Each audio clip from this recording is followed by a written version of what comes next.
Oromo nagaa, Oromo nageenni badhaadh akkam.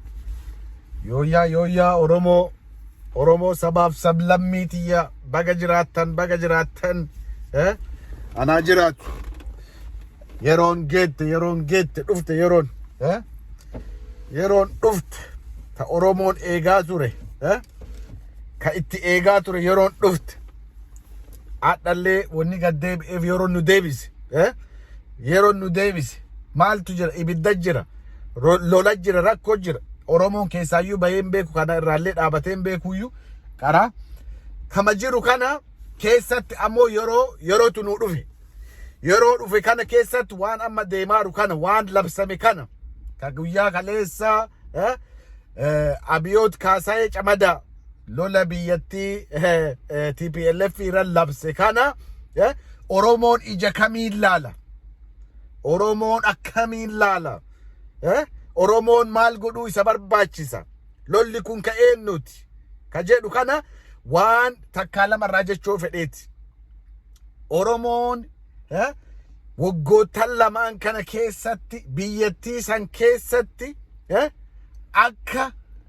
akka bineensaa adamsamaa, akka bineensa qawween mataa isaa faca'aa, haati Oromoo boottee, ilmi Oromoo guddachoo dhabee, daa'imman Oromoo haadhaaf abbaa ofii dhabdee, beekaan Oromoo salphatee, biyyattii san keessatti wanjalli kana nan jedhamne namarra akka dalagamu martu Oromoo irra dalagameeti hagammaa dalagamaa jira. Hadha namni 30 duunaani biyyittii sun jiguuf kaate jecha. Namni 30 duunaan biyyittii sun jiguuf kaate. Laalame biyya sanii Amaaratu nama, Oromoon namaa miti. Oromoon mukaa, Oromoon horii, horiillee horittuun qixxaatu jettee akkana nu laalti jecha jarri.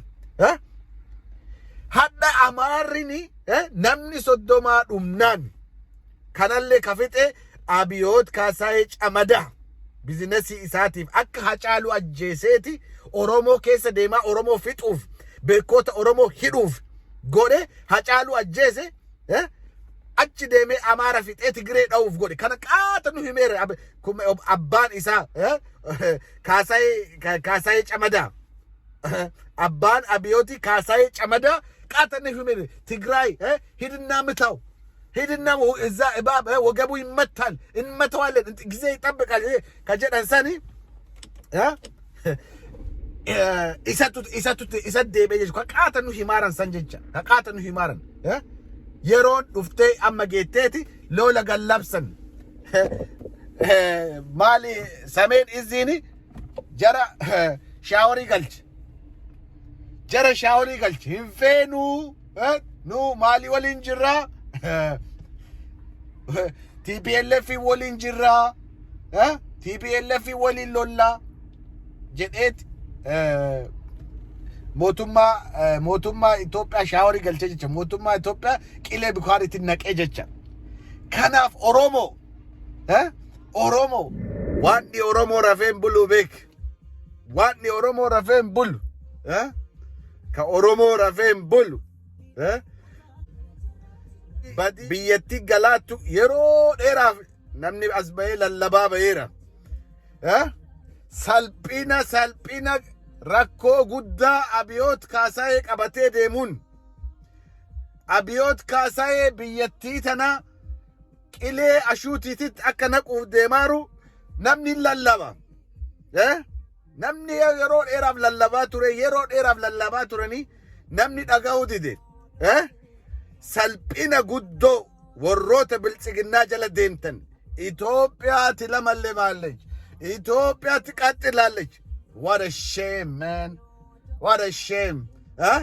Salphina guddoo laal kuno namichi inni cabbixaaleen salaam maal jedhee aangoo dabarsee si kenna jedhe hadha kun achirra cichee waan ani isinin jedhu malee waan ani isinin jedhu malee waan ani isin godhaa jedhe malee kaf ziq jettanii naa sagaddanii naa jiraattanii waan ani isinin jedhe malee jedheeti kunoo namichi hadha biyyattii tana unkureeti shiimoo godhee biyyattii tana daaraa godhee sabaaf sablammii wal ficcisiisee biyyattii san qileen naqeet biraa deemuuf ta'a.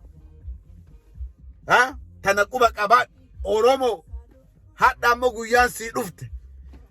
Wotaaddarri qara ganda keessa deemaati buqqee dhaati lafa nama buusaaru hadha lolli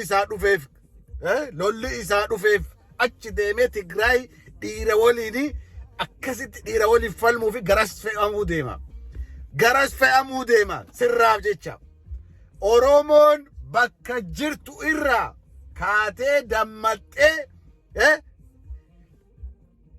tasi keessa deemaati wanni ooftu tana kittaanuu qabda. Tasi keessa deemaati jallaa fi faallaa keessan ta deemtu tanniini isii tanniin keessa deemaa kittaanaat irraa hiikkataat hidhattee guyyaa inni abiyooti Tigraay irraa gasit deemu goote atillee Oromiyaa tantee harkat deeffattee argamuu qabdi. Hadha deemtee naannoo keetii ka hidhamee balbala itti cufanii taa'an qeerroo maraa gahiisifteet qeerroo maraa gahiisiftee Oromiyaaf Oromoo lafa kan kee dhuunfattee abiyooti guyyaa achi gad deebi'u abiyooti guyyaa Tigree waliin inni nu achi as hin deebi'u danda'eeti because Tigreen biyyeessa nyaachifti. Tigreen warra experience biyyattii san keessa ila akkana kaashii harkaa qabdu. Masaaraa hadha abiyooti guuree deemuun kana Tigree kattiin taphataa dhadheetti wanni ittiin dhadhe isaan irraa hafe jecha. Geemii hadha abiyooti talaalaa isaanii ture. Talaalaa reediyoo qabatee ka isaan ergataa turan. Inni maal inni wanni beeku jiru. Waggaa 27 Itoophiyaa keessa isaan tiriikiin isaanii hojjen. Wanni isaan hin beekne maaltu jira hadha abiyooti dhaqeeti isaaniin falmee danda'a. Jeneraalota gugurdaa waan meeshaa qawwee baanta waan hundaa taaktik waan qaban hundaa Tigree harka jira. Tigree kana ammoo ija hidhatteetti. Sameen izin kiyyallee isa waliini waraana guddaa biyyattiin qabdu keessa 80% Tigraay ka ciisuun jechuudha. Tigraay sameen izin isaa waliin dhaabataara. Hadda Oromiyaa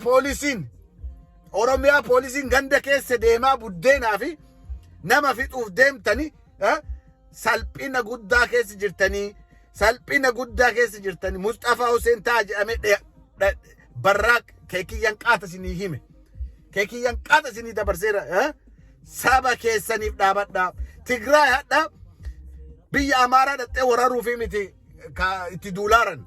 No, Tigraay matiyyaa irratti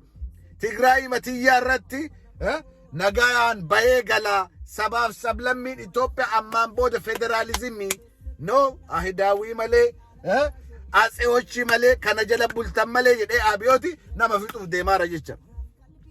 Kana quba qabaa Oromoo achi deemtee shiimoon ta'in ka poolisii Oromiyaa keessa jirtu. No isiniif fayyadaman. Kun taphni ka Tigireetiif ka abiyootiitiif ka TPLFiitiif ka Amaaraati ka warra naaftanyootaati malee Oromoo takka nu galchu.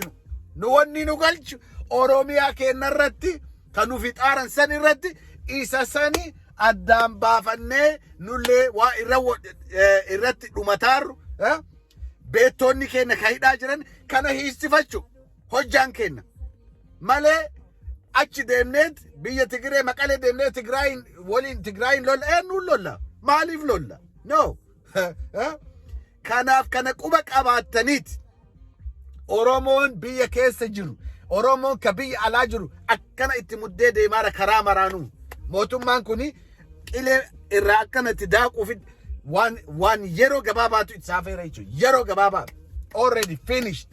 Kana quba qabaadhuuti jallaanii fi dabaan karaa irraa badee deemaaru sun martuu hadha dammaqeet aqilii godhateet dammaqee saba dura dhaabbachuu qaba.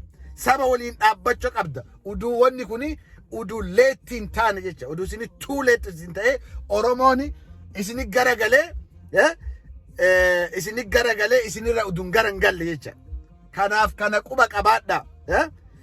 Hadha wanni ka himuu fedhu lolli labsame kuni Oromoon keessa hin jiru. Tigraayin waliin jirra.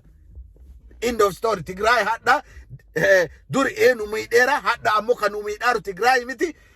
Tigray miti ka hadda nu nyaataaru biltsiginnaa fi nafxanyaa wal ta'ee nu fixaara biyya keenya dhuunfachuuf nu harka fudhachuuf aadaa keenya nama keenya fixuuf ka hidhatee lafaa nu haquuf deemaaru kana quba qabaadhaa. Oromoon harka itti nyaadhu dhugiitii kanarratti hojjedhu.